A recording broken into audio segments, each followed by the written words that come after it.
as we introduce Youssef.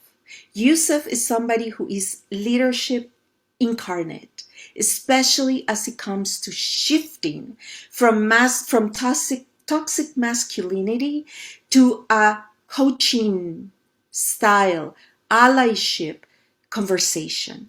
So we bring you who's going to wrap things up, Youssef SKALLI. Youssef, show us about global leadership and global mobility.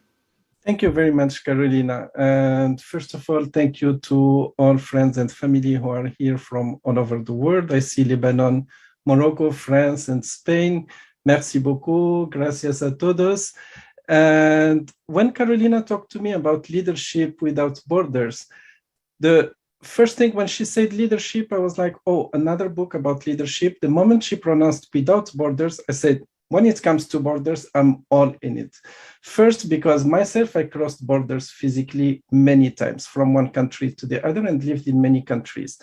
But it also, while crossing the borders physically, I was asking myself, am I crossing the mental borders and the emotional borders? So when it comes to leadership without borders, it just like from the title, I told Carolina, I'm all in, definitely. Why? Because for years, we have been projected an image of leaders that is associated with different superlatives, different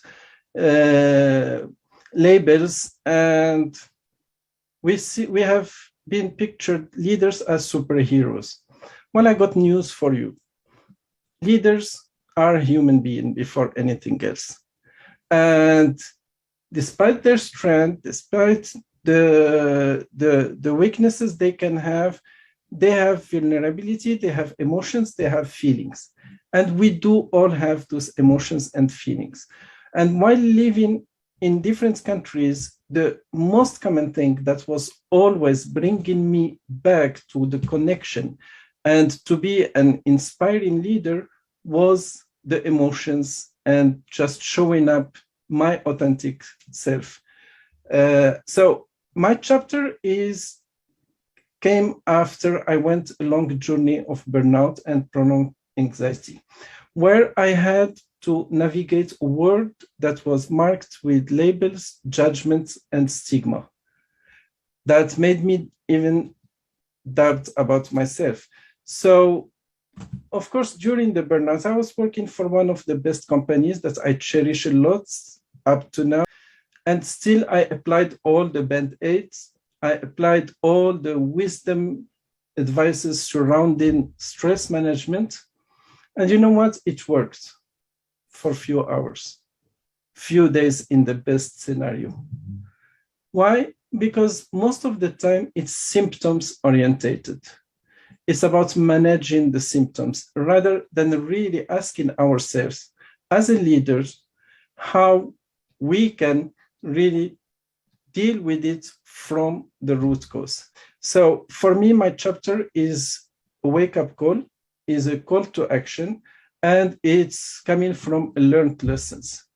I want to share my own story so that others can really take it to reflect on their situation.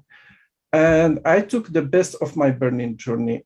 Honestly, I am so happy that I had this wake-up call because that's what brought me here today. We are looking about leadership from different angles, from different perspectives. And the most important thing for me is that we are all leaders and we have leaders within ourselves. As Carolina beautifully said, leaders are not born, they are made.